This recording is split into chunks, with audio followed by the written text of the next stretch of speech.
مرحبا بكم، أنا نادين. كل يوم معانا قصة جديدة وحقيقية. اليوم حنحكي قصة غدر صعبة جدا. في الحياة بنقابل ناس كتير، أصحاب، زملاء، جيران، لكن مش كل صاحب يبقى سند، ومش كل وش بيضحك لك يبقى فيه خير.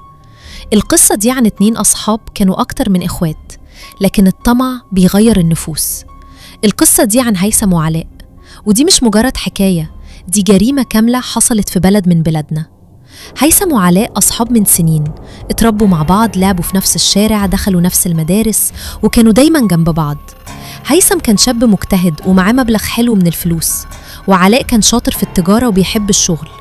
في يوم هيثم قرر يدي علاء الفلوس دي عشان يشغلها، وقال له الفلوس دي أمانة وأنا واثق فيك يا صاحبي. وفعلا الفلوس بدأت تجيب مكاسب، وعلاء بقى بيكسب كتير وعيشه اتغير، هدوم جديدة، عربية أحدث موديل، وسهر وخروج وكلام كتير حوالين نجاحه.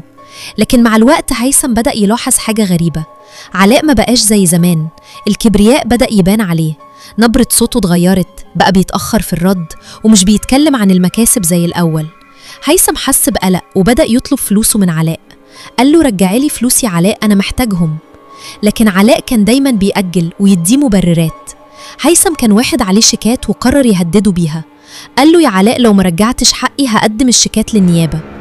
وهنا بدأ علاء يفكر بطريقة مختلفة تماما، طريقة شيطانية.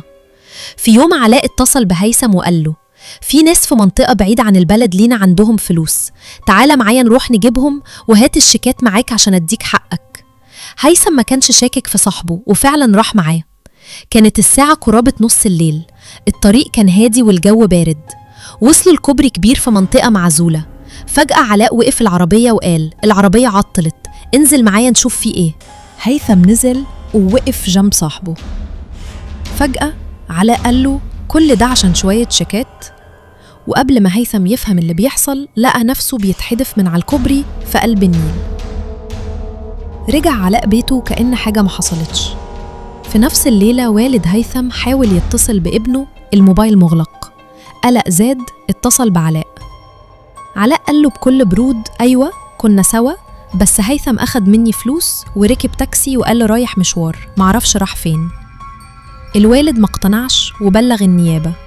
بدأت عملية البحث عن هيثم.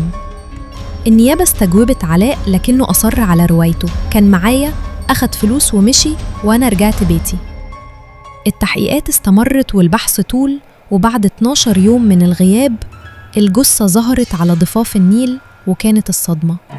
بعد اكتشاف الجثة النيابة استدعت علاء من تاني. الضغوط زادت والدلائل بدأت تتجمع، وفي الآخر انهار واعترف. قال أنا اللي حدفته، كان بيهددني بالشيكات وخفت يوديني في داهية. تم تحويله للمحاكمة وحكم عليه بالإعدام.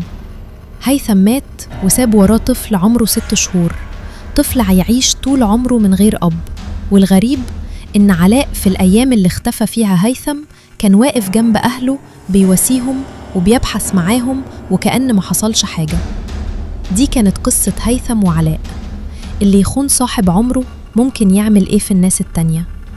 الغدر صعب، بس لما يجي من أقرب الناس ليك بيكسر القلب. دي مش قصة رعب،